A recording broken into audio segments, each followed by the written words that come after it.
विनोद जी आपके पास आती हूँ और उसके बाद सीधे हम अगरतला चलेंगे। हमारे संवाददाता ऋतिक मंडल भी वहां से जुड़े हुए हैं। विनोद अग्निहोत्री जी आपके पास आते हुए, ये जो त्रिपुरा है, देखिए एक छोटा सा राज्य, 60 विधानसभा की वहां पर सीटें, 2 लोकसभा की सीटें आती हैं, लेकिन बीजेपी के दिग्गजों ने जिस तरह से अपनी पूरी ताकत वहां पर झोंक कर रखी है, जबकि वहीं कांग्रेस पार्टी की बात करिए, अलहदा बात है कि वो लेफ्ट के साथ चुनावी मैदान में है। लेकिन बीजेपी का यह कहना है कि पश्चिम बंगाल में दोनों पार्टियां साथ में थी, वहां पर कुछ नहीं कर सकी और ममता बनर्जी की सरकार बन गई, 3 से 77 सीटों पर बीजेपी चली गई।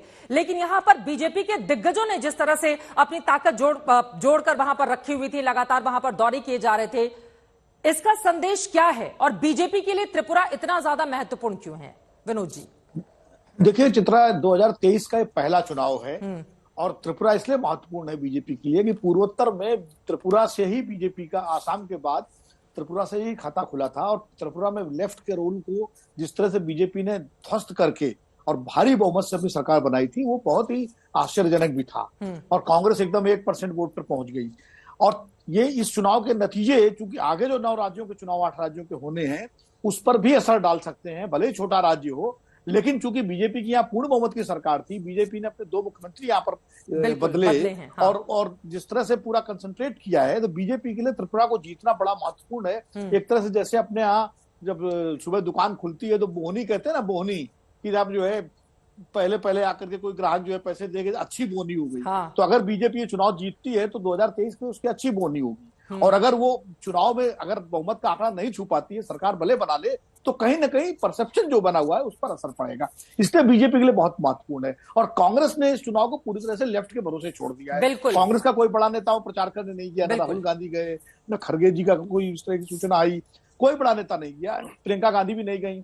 तो इसलिए पूरी तरह से लेफ्ट के भरोसे छोड़ दिया। और त्रिपुरा में एक लंबे समय तक लेफ्ट का शासन रहा, कांग्रेस की सरकारें रहीं, लेकिन जिस तरह बीजेपी का उद्भव हुआ है, जिस तरह बीजेपी का प्रसार हुआ है, तो वो पूर्वोत्तर में बीजेपी का एक बड़ा गढ़ बन गया है त्रिपुरा। इसलिए भी बीजेपी के लिए बहुत महत्वपूर्ण है इस चुनाव को जीतना। बिल्कुल सही कहा आप। शून्य से शिखर तक का जो रास्ता तय किया है भारतीय जनता पार्टी ने, उसको वो खोना नहीं चाहती है। यही कारण है, जरा आप सोचिए, 3 दिनों के भीतर अगर प्रधानमंत्री नरेंद्र मोदी की 2 बड़ी रैलियां वहां पर होती हैं, अलग अलग हिस्सों में उनका रोड शो होता है, तो इसके जरिए आप समझ सकते हैं कि त्रिपुरा भारतीय जनता पार्टी के लिए कितना ज्यादा अहम है। और जैसा कि विनोद जी बता रहे थे कि कांग्रेस पार्टी ने अपना पूरी जो जिम्मेदारी है वो लेफ्ट के भरोसे वहां पर छोड़कर रखी हुई है। लेकिन तीपरा मोथा ये किस तरह का फैक्टर बनेगी और ये किसको ज्यादा नुकसान पहुंचाएगी, ये अपने आप में बड़ा सवाल बना हुआ है। एक तरफ माणिक साहा की ओर से किस तरह के दावे किए जा रहे हैं और त्रिपुरा मोथा के मुखिया की ओर से चुनाव को लेकर क्या दावा किया जा रहा है, दोनों को सुन लेते हैं, उसके बाद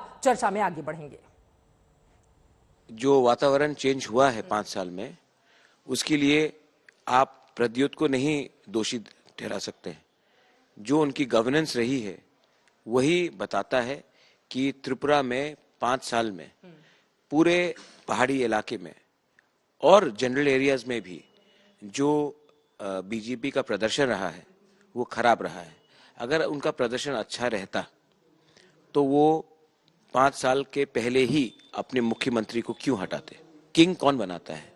ईश्वर बनाता है, भगवान बनाता है। मैं हिंदू हूं और मैं जानता हूं कि एक इंसान किसी को राजा नहीं बना सकता और डेमोक्रेसी में कोई राजा भी नहीं है। ये इवेंचुअली वही होगा जो पब्लिक चाहेगी और मैं जानता हूं कि पब्लिक इस समय हमारे ऊपर विश्वास करती है। तो सीपीएम और कांग्रेस पे गठबंधन पे लड़ रहे हैं सर, इस बार उस पे कुछ टिप्पणी? इससे क्या फर्क पड़ेगा? यहाँ नोले अलायंस कोई फायदा नहीं होगा इससे। और हम लोग चाहते नहीं, आप जानते हैं उनका कल्चर क्या है। सीपीएम का क्या कल्चर था, कांग्रेस का क्या कल्चर था? टिप्रा मोथा एक पार्टी आई है, कुछ नहीं होगा। ये सब देखिए 5 साल के बाद हमेशा आता रहता है दूसरा।